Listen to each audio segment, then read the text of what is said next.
talking today about metabolic training, which I think is a really cool tool for Thanksgiving, and you'll see why. Because a lot of you guys watching this will go like, beat the living daylights out of yourself before you go eat that Thanksgiving meal, and just realize there are things you can actually do when you train that actually make you store more fat during Thanksgiving, that are counterintuitive to what most people actually do.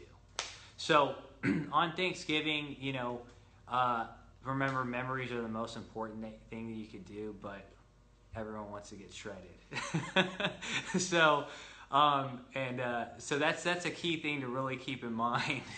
So for you guys who actually are interested in kind of having a combination of both, one thing you can do is metabolic train prior to Thanksgiving, and we'll go into the details on that. But also, one thing Andy does, there's a lot of studies on this actually supporting this, is intermittent fasting. So like, for example, if you time restrict your feeding, like if you're not eating in the morning and you don't eat till like, when do you usually have Thanksgiving?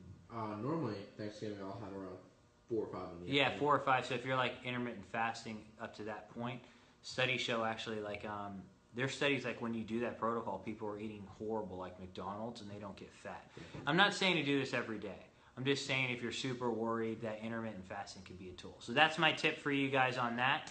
And now let's go ahead and launch into metabolic training, shall we? Okay. So metabolic training. We've posted thus far 2 infographics, and we are going to actually post 2 more. And those are each individual studies, but I'm going to take you into it. So what is metabolic training? Well, metabolic training is a concept in which you manipulate rest period lengths, intensity, volume, the duration of the workout, as well as use a number of creative training variables for the point to really metabolize fat. So you're manipulating training variables so that you can metabolize fat.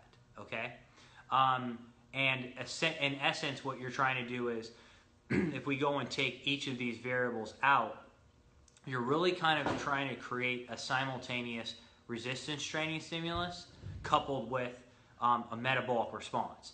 And really, we think about that as things like elevated heart rate, elevated respiration, you know, increase in like metabolites like lactic acid.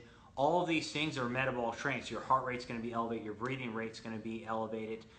Again, like lactic acid is going to be much more elevated. And how do you manipulate each of these variables? So we'll talk about some of these variables, and we'll also go into these studies. So starting with intensity, because we're going into Thanksgiving, I kind of want to address this topic. When you're talking about metabolic training, your volume needs to be high. But there's an inverse relationship between how intense, meaning how much weight you lift, and how high your volume can be. So like I said, for example, say Paul's going in, he's doing sets of 5 with 4 or 5 on squats. That's very heavy. He's going to have to rest a lot between sets, therefore it's going to cut his volume down. Whereas if he was, say, Paul and I were training together and we're doing sets of 20 on squats, even though the weight's lower initially, the overall volume is going to be much higher, okay? So for metabolic training, you're going to select not too low in intensity because you're not turning to like true cardio. In other words, you're not doing like 50% of your 1RM, but you're probably around a sweet spot of like 60% of your 1RM, right? Definitely not below 50%. Now, going to Thanksgiving, oftentimes people think that going to Thanksgiving, say they're doing legs, that the goal is to destroy themselves. So they go and do 50 sets of legs. You know, they beat themselves up and they're sore as hell. What causes muscle damage is a lot of that is intensity. The higher your intensity, I mean, when I say intensity, I mean like mental. I'm talking about the load that you lift, how much weight. Well, high intensity load, like greater than 75, 80% of your 1RM, is so heavy it causes a lot of muscle damage. When you're in Thanksgiving, studies actually show that muscle damage, while that may be good for muscle growth, temporarily causes insulin resistance. And when you're insulin resistant, you store fat at a higher rate. So if you're going to Thanksgiving and you cause a lot of muscle damage, that's not the best thing that you could do if you actually want to not store fat that day. So metabolic training, you're going to lower your intensity, maybe 60% of your 1RM, maybe 50%, but not lower. And it's going to be a lot higher repetition, okay? So that's kind of thing. Rest period lengths is the next thing you can manipulate, but we're going to get into that in a second. I think that's the first infographic, right? Yep. Or second infographic. So let's talk about rest period lengths, right? Basically what we're referring to is how much rest you should have between actual sets, okay? So when you talk about this, typically, you might say you're resting normally 2 minutes between sets. If you're powerlifting, you might be resting 5 minutes between sets. Actually, I want to get into something else before I do it, or after this. You're resting 5 minutes between sets for like heavy lifting. Metabolic training, you're really resting only like 30 seconds between sets and maybe even a minute between sets. So you're lowering your rest period length. In the study that we talked about, individuals started off and they did an upper body workout versus a lower body workout. So in the upper body workout, they basically did things like flies, bench press. On the lower body workout, it's more compound, like squats, right? Like leg press. What they found is that when you shorten rest period lengths, again, say you're doing 2 minutes, now you shorten it to 1 minute, that metabolism elevated only with the lower body workout, not in the upper body. So what this basically means is, like, if you're doing metabolic training, you're likely going to need to include larger body part movements to get that fat metabolism effect. So again, that's going to be like lower body activity, and it's going to be more like, or back might be another one. But you're going to need to include some sort of leg stimulus if you're really going to get metabolic training effects. So when we talk about metabolism, what do we mean? This is where I want to take a step back. When we talk about metabolism and elevating metabolism, we're basically saying, like, okay, at rest, how many calories are you expending? I think that's really the concept. Would you agree? Yes. Okay, so basically, there's a concept when we talk about metabolism, and it's called EPOC. And I really don't want to get into that, but anyway, it's basically excess post-exercise oxygen consumption. Excess post-exercise oxygen consumption basically means after you work out, you have elevated oxygen consumption, which is indicative of greater metabolic rate. What causes you to have a greater metabolic rate? Well, when you work out, protein synthesis is elevated. That elevates metabolic rate. You're still breathing more. Your heart rate's still elevated more, right? Your heart and your respiration muscles still need more energy. Think about when you work out. When you get pumped up, what's the hormone that pumps you up? It's adrenaline, right? Adrenaline is one of the most potent fat metabolizing agents in the world. In fact, all of the pharmaceutical industry on fat metabolism is based off of adrenaline, right? Because adrenaline is or epinephrine, is a very potent, powerful tool to stimulate fat metabolism. So that's elevated. So when we go into, let's go back into this concept of lower body versus upper body. Where's adrenaline going to be elevated more? Lower body, right? I mean, come on. If I'm doing flies, how much adrenaline am I going to get, right?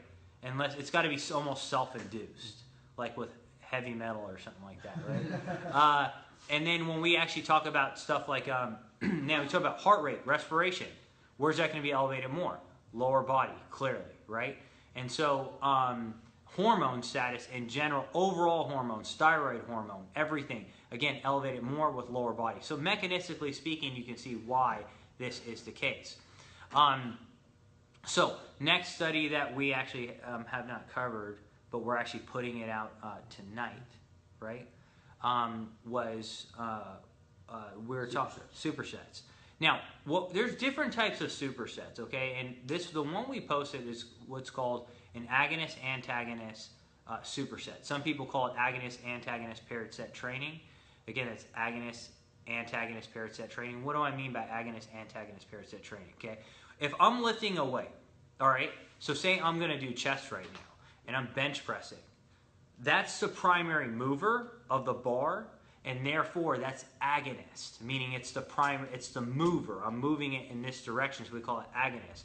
What would be antagonist to that? What's opposing that? The chest? You guys know what it is, right? What is it? It's back. So that would be a rowing movement. So rowing movement is antagonistic. It's the opposite movement to the bench press. So in this study, agonist-antagonist paired set training, if I were to do chest today, say I were to do like 3 sets of bench press, 3 sets of flies, right? and 3 sets of dip, or 3 sets of incline bench press. And also in my workout, I did 3 sets of rows, 3 sets of pull-ups, and 3 sets of like reverse pec deck, okay? I could either go all chest exercises and then all back exercises, or I could perform them agonist-antagonist paired set. If I was going to do that, then I would literally, every other set, I go bench press, then I do row. Bench press, then row, right? Then I would do flies, superset it with reverse flies. Then I might do incline presses, and I would superset that with pull-ups. So that right there is agonist-antagonist. Basically, if I'm doing that, I virtually could cut my workout time in half, right? So if I cut my workout time in half, then what happens? Well, basically, what's the study we showed happened was that when you did agonist-antagonist paired set training, you cut workout time down drastically, but you elevated metabolism to a far greater extent. So it's a way to manipulate rest periods or make your workout more dense. What we call workout efficiency skyrockets. In fact, workout efficiency could literally double if you're talking about doing agonist-antagonist paired set training. So I think that's a really cool tip, right? Again, workout efficiency goes up, density goes up, metabolism goes up, and think about it, if you don't have much time or you're working with a client and they only have 30 minutes and you have a large workout, agonist-antagonist paired set training, you get them going, but also you could tell your client, guess what?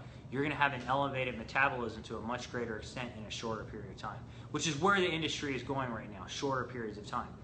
Last study, I think it's the last one, right? Last study that we talked about is basically giant sets. When we talk about supersets and giant sets for the same body part, basically what I'm doing is, if I'm doing chest, I might do bench press, then I might follow that up with flies. That would be a superset, an agonist or agonist-agonist paired set training. So bench press with a fly.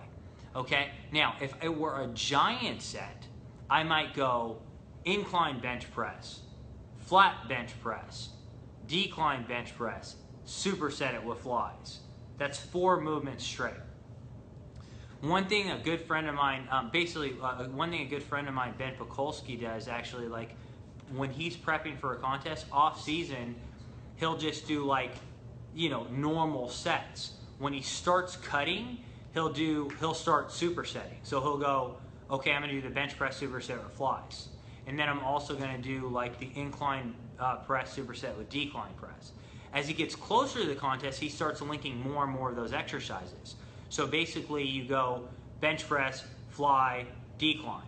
And then as it gets even closer, it's 5. So, and what the study that we're going to post tomorrow showed is that when you link those exercises together, it literally could elevate your metabolism for like 72 hours. Think about that, 72 hours. So one of the things I've used for myself actually on this one, if I'm trying to get cut, is I would do squats, like high reps. Andy knows what I'm talking about. So back squats, right? Or you could literally do high bar squats because you're stronger with low bar squats. Start with high bar squats, then you can't go no more. Lower the bar to your lower back. Do low bar squats. I had another squat rack set up. Go to that squat rack and I got safety bar squats set up, right?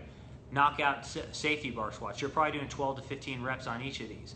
Then jump right to the leg press. Do another set of 12. Then jump to leg extension. Do another set of 12, then do leg curls, do another set of 12. And I'm telling you right now, literally we saw people throw up so much. And I literally have done this with Ryan Lowry, and I have done this 4 times straight. I'm talking about like, boom, you feel like death. And then you rest probably like 2 minutes, boom, you feel like death. And then boom, you feel like death, and then you're shaking, and you're like, there's no way I'm gonna do a 4th one. That's why your metabolism is elevated for 4 days straight. That's why people who train with Ben Pekulski never want to train with Ben Pekulski again. So, but they do get shredded. Their body composition changes drastically, etc., etc. So, let's sum this up, shall we?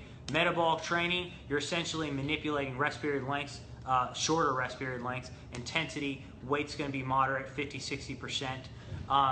you're doing a lot of compound. You need to select out like lower body type movements, more compound movements, things that elevate your heart rate. When you're doing like shortening rest period lengths, again, like we said, larger body part movements. We also talk about the ability to use agonist-antagonist paired set training, cut your workout in half, and yet you have much higher metabolism. And finally, we also talked about giant sets. Most people aren't going to be able to do giant sets at first. Use the Ben Pakulski method, linking 2 exercises at once, 3, 4, blah, blah, blah. So that's a wrap, guys. Now what we're going to do is questions and answers. And as you guys know, questions and answers are all about you. This is all about you, posting your questions. So I'll let you guys read it because I'm like trying to learn this new phone here that Andy got. So is metabolic training better than doing 30 minutes of cardio for fat loss? Great question. The answer I would say to that question is that metabolic training is going to be probably a lot like more HIIT, and that so basically you're going to. The advantage of it is that you'll gain muscle or at least prevent muscle loss while you're elevating your metabolism. So you'll get just as much fat loss, but with metabolic training, you won't plateau like you do with traditional cardio. So traditional cardio actually can lower metabolism. I don't think the traditional cardio is bad. I'm not saying that. But it can actually lower metabolism, whereas metabolic training will likely elevate metabolism. And that's your differences. Long term, you'll both lose fat. It's just kind of easier to sustain the metabolic training. No? Yeah, GVT, yes or no? That's German volume training, Ollie asked. Good or, yeah, we did. Actually, it's funny that you asked that because I woke up this morning, I rolled out of bed like 5 in the morning because I couldn't sleep. And I actually have, surprisingly, I actually have a squat rack in my house. So, shocker, right? Shocker. Yeah, it's a 6 squat rack. This thing's like, it's a power lift. Yeah. I mean, it's like the kind of college rooms. Anyway, German volume training is awesome. German volume training is a form of metabolic training. You select a weight that you can hit for 15 repetitions, and you rest 30 to 60 seconds between sets, and you keep successively hitting sets of 10. So if you're doing squats, for example, pick a weight. Say you can do 225 for 15 reps. Do that for 10. Rest 1 minute. Do that for 10. Rest 1 minute. All the way till you get to 10 sets. And I guarantee you, you will feel like death. So there you go. So this is an interesting question. Traditionally, a powerlifter and someone's programming their powerlifting split. However, how do they implement metabolic training in their powerlifting split? Brilliant question. I already have an answer for it before even it ended. Okay, so a lot of powerlifters are like, oh my God, you know what? Here's the thing, like, I don't, specificity. I don't want to do metabolic training because it'll take away from my strength. There was a study that actually came out, right? So they took people and they had them just power lift. So they're doing like sets of 5, long rest period lengths. Then they had another group of people that ended up doing burnouts at the end of the heavy lifting. That's more metabolic training. So what they did was they burned out where they only rested 30 seconds and then did like kind of strip set type workouts. So they switched from like powerlifting 3 to 5 minutes rest to literally dropping it to 30 seconds at the end of the workout to burn out. Guess who made far more gains in strength and far more gains in muscle? Metabolic training combined with the powerlifting. So basically my point is that no matter what you do, if you're doing the same thing, you're going to fail because you're going to plateau. So you need to throw in some variation. So I do think metabolic training can be good. All right. Natalie says, I'm not one of those powerlifters. That's who asked that question. Oh. So She does win gates. She just went gates. Natalie, good job. Good job. So difference between metabolic training and what was it? Progressive overload. Metabolic training, progressive overload. What's the difference? Apples and oranges. Apples and oranges, dogs and cat. What's the difference between a dog and a cat? What's the difference between dinner and dessert? It's kind of similar. So basically, Metabolic training is like short rest period lengths, etc. Progressive overload. I love that topic. Basically, it's like you're progressively increasing the weight every week so you get stronger and bigger. Should you go to complete failure during metabolic training? No. Paul? Nice short answer. Thank you. I really want to go into more detail, but I'm gonna stop there. What do you think about super slow, high intensity training? Okay. Super slow training. Sean asked, "What do you?" Yeah. So super slow. First off, they don't mix. Okay. So how do you do super slow and high intensity? That's how I'm making sure you're getting contraction. Right. Or, So here's the thing about super slow training. And one time I remember, like, should I tell a story just real quick? no, you're good. Can I tell a story? Okay. Sure. So anyway, I was writing. I wrote articles a lot for magazines and stuff, especially when I was doing in grad school when I was getting my PhD. So I wrote this article, and basically in my article I said super slow training scientifically is not valid. Now that's basically what I said. And now super slow training, like, basically is like, so say I'm curling, okay? And you ever see the guy in the gym and like they're curling and it takes like a minute to go up? It's like one rep. And they go slow, slow, slow, slow, slow, slow, slow. Right? You guys ever seen that? Okay? All right. Studies basically show that that when you do, well, let me finish the story and then I'll get into that, okay? So this guy wrote me. His name was Bert. Bert. I'm not going to say his last name because he's like a real guy. I looked this guy up on YouTube. He's got a whole thing. But anyway, so Bert comes on. He's like, look. He goes, what you have written, and all the spelling was wrong. Like, it was like horrible, worst spelling I've ever seen in my life. So what you have written is so shameful that I don't even know where to start. Like, your education is completely worthless, blah, blah, blah, blah. My name's Bert. And he apparently was a super slow, like level 10 certified trainer. So apparently you get certified in that. Anyway, what I did was he wrote, literally the email must have been like, it had to have been like 10 pages long. So I responded, I said, "Dear Bert, see attached." That was all my response. It was a paper that basically showed that fast contractions actually resulted in more hypertrophy, greater gains in strength, more work done, greater speed, etc., etc., etc., compared to super slow training. So my point is, does that mean then people will go, "Oh, Wilson's saying that, like, go super fast, just go all over the place"? No. I'm saying that as long as the weight's controlled, that you should let the weight dictate the velocity. Great. That's it.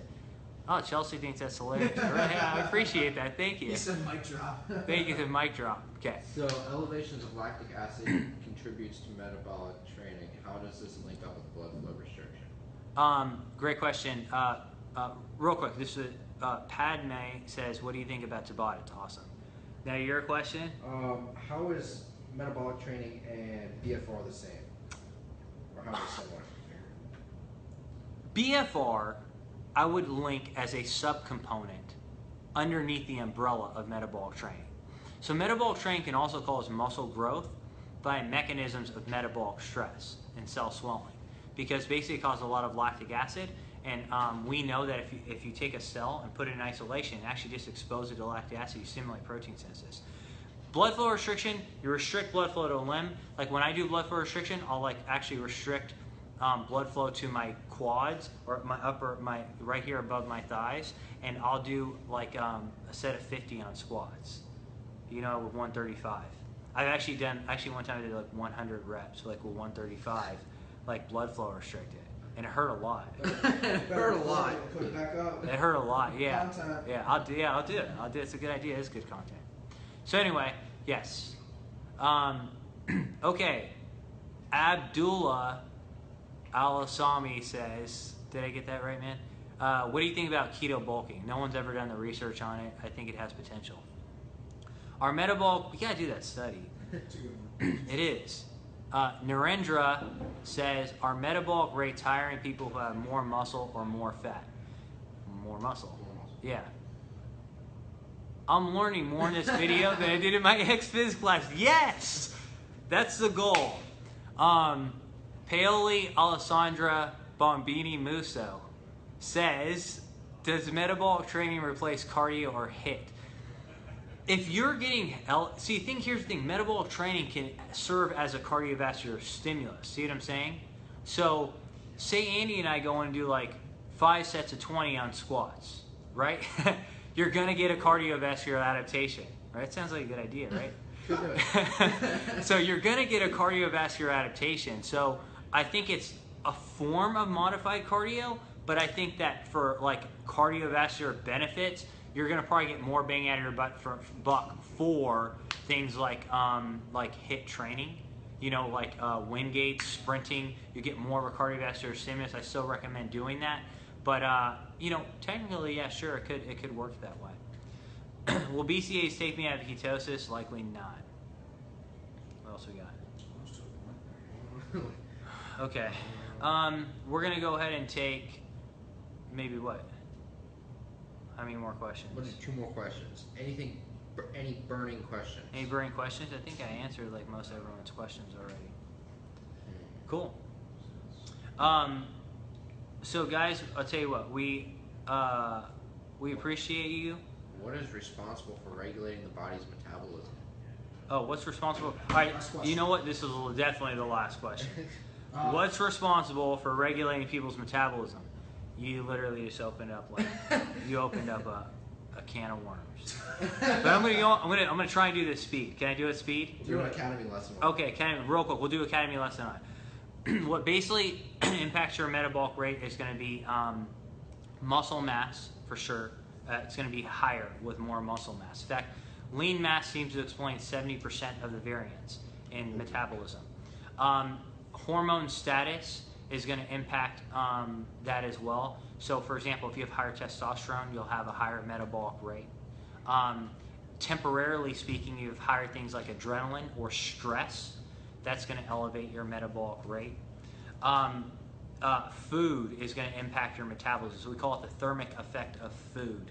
So every time I eat, I'll impact my metabolism. The composition of my diet will impact my metabolism. So for example, protein is more thermically active than any other nutrient. So that will elevate my metabolism more. Certain fats are more thermically active than others. For example, fish oil or fish type fat will elevate my metabolism more than say fat in steak, my favorite food group. But if you also, MCTs will elevate metabolism more than those other things. So diet's going to also impact it. Exercise, your previous exercise, will impact your metabolism. The amount of mitochondria that you have in your muscle is going to impact your metabolism and how much fat you can utilize. That's where metabolic training and HIIT actually comes into play. So those are like probably the main determinants, I would say, of metabolism, and also going to dieting status. Even if I have a lot of lean mass, but I've been dieting for a long time, my metabolism is going to be a lot lower. And the way to counter things like that, obviously, is going to be cycling your calories.